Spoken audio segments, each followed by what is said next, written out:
চাকরির ইন্টারভিউতে যাওয়ার আগে আপনাকে আগে অবশ্যই জানতে হবে what is the true purpose of A job interview. আপনার কি কখনো মনে হয় যে কেন আপনাকে হায়ার করার আগে একজন এমপ্লয়ার আপনার ইন্টারভিউ নেয়? কেন শুধুমাত্র একটা রিটেন এক্সাম নিয়ে আপনাকে হায়ার করে না? কেন শুধুমাত্র আপনার অ্যাপটিটিউড টেস্ট নিয়ে আপনাকে হায়ার করে না? এই জিনিসটা আপনাকে বুঝতে হবে যে ইন্টারভিউর মাধ্যমে আসলে এমপ্লয়াররা কী দেখতে চায়। চাকরির ইন্টারভিউ কিভাবে দিতে হয় এইটা শেখাটা এত বেশি ইম্পর্টেন্ট এই কারণে একটা কথা মনে রাখবেন, যারা চাকরির ইন্টারভিউ বোর্ডে বসে থাকে তারা কিন্তু বহু বছরের অভিজ্ঞ এবং তাদের মেন্টালিটি এবং আপনার মেন্টালিটির মধ্যে অনেক পার্থক্য আছে। কারণ আপনি কখনোই কর্পোরেট ওয়ার্ল্ডটা ফেস করেন নাই।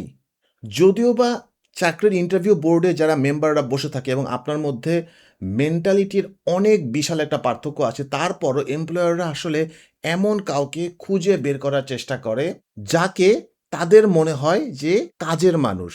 এটার মানে হচ্ছে আপনাকে হায়ার করার পর আপনাকে দিয়ে ওই কাজটা করানো সম্ভব হবে। এমপ্লয়াররা কেন শুধুমাত্র একটা অ্যাপটিটিউড টেস্টের মাধ্যমে কাউকে হায়ার করে না, এটা নিয়ে একটা বিশাল লেকচার দেওয়া যায়। আমার সাথে থাকুন, আমি খুবই সংক্ষেপে আপনাদেরকে বলে দিচ্ছি, কিন্তু এগুলো জানা অত্যন্ত গুরুত্বপূর্ণ।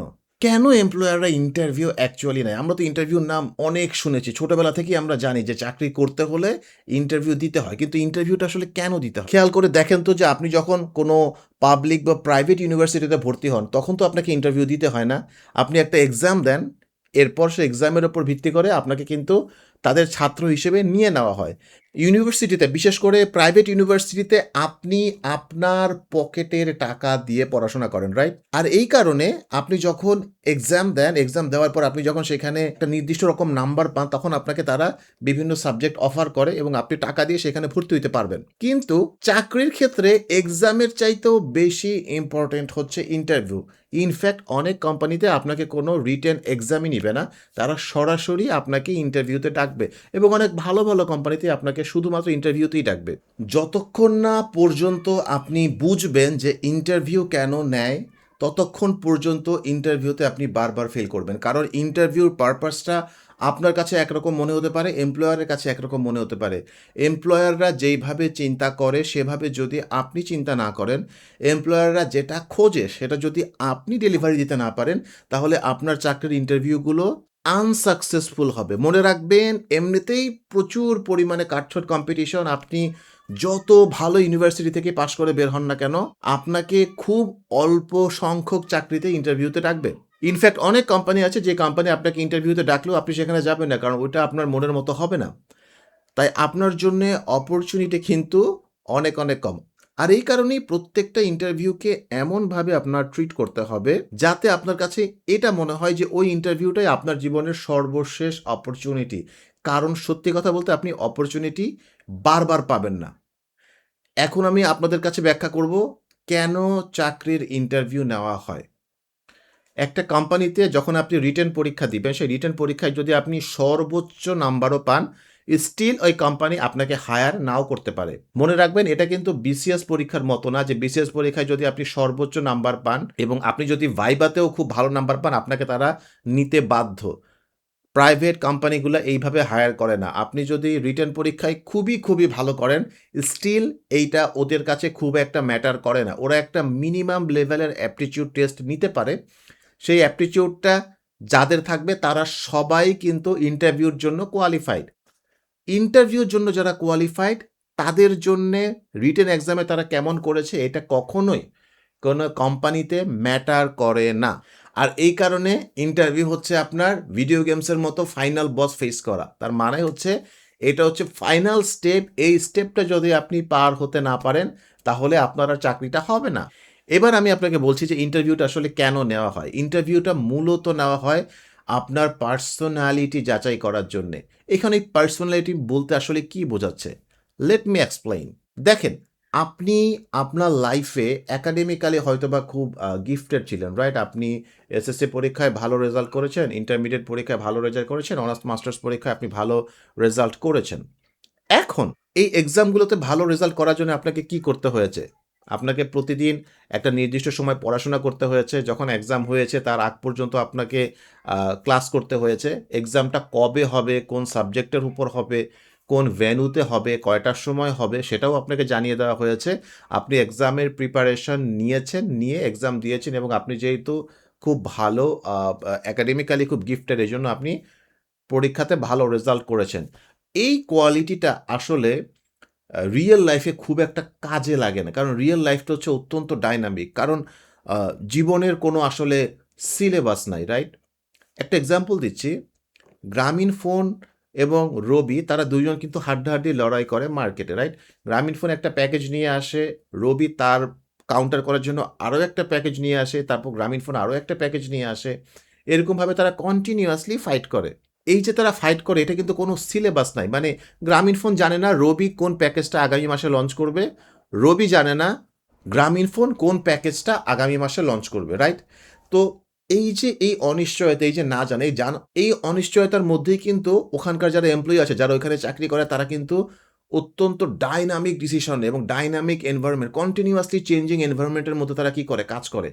আপনি যখনই চাকরি করবেন, চাকরিতে ঢুকবেন, প্রথম দিন থেকেই আপনাকে এরকম ডাইনামিক এনভায়রনমেন্টের ওপর কাজ করতে হবে। মনে রাখবেন, কোনো কোম্পানি একেবারে খুব সিস্টেম্যাটিক্যালি চলে না। প্রত্যেকটা কোম্পানিতেই আপনাকে, বিশেষ করে যত ভালো চাকরির জন্য আপনি ইন্টারভিউ দিবেন, তত বেশি আপনাকে ডিসিশন মেক করতে হবে।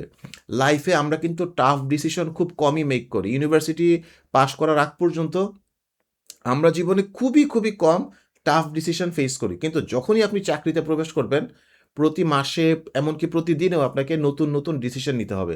এমপ্লয়াররা আসলে বোঝার চেষ্টা করে আপনি পড়াশোনার বাইরে প্রবলেম সলভিংয়ে কতটা দক্ষ, ডিসিশন নিতে কতটা দক্ষ, যে কোনো একটা সিচুয়েশনে অ্যাডাপ্ট করতে কতটা দক্ষ, আপনি টিম প্লেয়ার কিনা। মানে ওখানে যখন আপনি দেখেন, পড়াশোনা তো আপনি একা একা করতে পারেন, রাইট? কিন্তু যখন আপনি কাজ করবেন, অবশ্যই আপনাকে একটা টিমের সাথে করতে হবে। একা একা আপনি কোনো কোম্পানিতে কাজ করতে পারবেন না। ওই টিমের সাথে আপনি কাজ করতে পারেন কিনা, ওই কোম্পানির আপনি কালচার ফিট কিনা, এই প্রত্যেকটা জিনিসে আমরা ব্যাখ্যা করব আপনাদেরকে, যদি আপনারা আমাদের সাথে থাকেন নেক্সট এপিসোডগুলোতে। সো মূল কথা হচ্ছে যে আপনার যে পার্সোনালিটি, যে জিনিসগুলো মূলত চাকরি বাকরিতে সাকসেসফুল হওয়ার জন্যে লাগে, সেই জিনিসগুলো আপনার মধ্যে আছে কিনা, এটা পৃথিবীর কোনো রিটেন এক্সামের মাধ্যমে আইডেন্টিফাই করা সম্ভব না। আর এটা একমাত্র ইন্টারভিউর মাধ্যমেই আইডেন্টিফাই করা যায়। আর এই কারণেই কেয়ামতের আগ পর্যন্ত, কেয়ামতের আগের দিনও যদি কোনো একটা চাকরির সার্কুলার দেখা দেয়, তাহলে সেখানে অবশ্যই একটা ইন্টারভিউ হবে। কেন হবে? কারণ ইন্টারভিউ ছাড়া কোনো ব্যক্তির ব্যক্তিত্ব বোঝা যায় না। আর এই কারণে আপনি ইন্টারভিউতে কি বললেন, কি বললেন না, তার উপর ভিত্তি করে আপনার চাকরিটা হবে। আপনি সারা জীবন কত ভালো রেজাল্ট করেছেন, আপনি কত দক্ষ, কত স্কিলড, এইগুলো সাধারণত খুব একটা ম্যাটার করে না। মনে রাখবেন, আমি তো সেলসে ছিলাম, রাইট? সেলসে থাকার কারণে আমি দেখেছি যে অনেক ক্লায়েন্ট আছে, একেকজন ক্লায়েন্ট আসলে একেক রকম, রাইট? সব ক্লায়েন্টের সাথে কিন্তু সব ধরনের কথা বলা যায় না। কিছু, কিছু ক্লায়েন্টকে একটা পার্টিকুলার ওয়েতে হ্যান্ডেল করতে হয়, আবার কিছু, কিছু ক্লায়েন্টকে অন্য একটা পার্টিকুলার ওয়েতে হ্যান্ডেল করতে হয়। তার মানে কন্টিনিউয়াসলি একটা প্রোডাক্ট যখন আপনি সেল করতে চান, আপনাকে অবশ্যই বুঝতে হবে আপনি একটা ইনফরমেশন কীভাবে আপনার ক্লায়েন্টের কাছে প্রেজেন্ট করছেন। চাকরির ইন্টারভিউতেও কিন্তু আপনি প্রথমবারের মতো নিজেকে সেল করছেন। আপনার একটা ডিগ্রি আছে, আপনার কিছু এক্সপেরিয়েন্স থাকতেও পারে, নাও থাকতে পারে, আপনার কিছু স্কিল আছে, এইগুলো আপনি বিক্রি করছেন, রীতিমতো সেল করছেন একজন কাস্টমারের কাছে। সেই কাস্টমার কারা? সেই কাস্টমার হচ্ছে ইন্টারভিউ বোর্ডে আপনার সামনে যারা বসে আছে তারা। আর এই কাস্টমারদের কাছে যদি আপনি নিজেকে সেল করতে না পারেন, তাহলে যতবার আপনি চাকরির ইন্টারভিউ দিবেন ততবারই আপনি ফেল করবেন। মনে রাখবেন, আপনার চাইতেও যারা কম যোগ্য, যাদের রেজাল্ট খারাপ, তারাও কিন্তু আপনার চাইতে এগিয়ে যাবে এবং এটা আপনি নিজের চোখেই পর্যবেক্ষণ করবেন যখন আপনি চাকরিতে ঢুকবেন এবং কয়েক বছর চাকরি করবেন।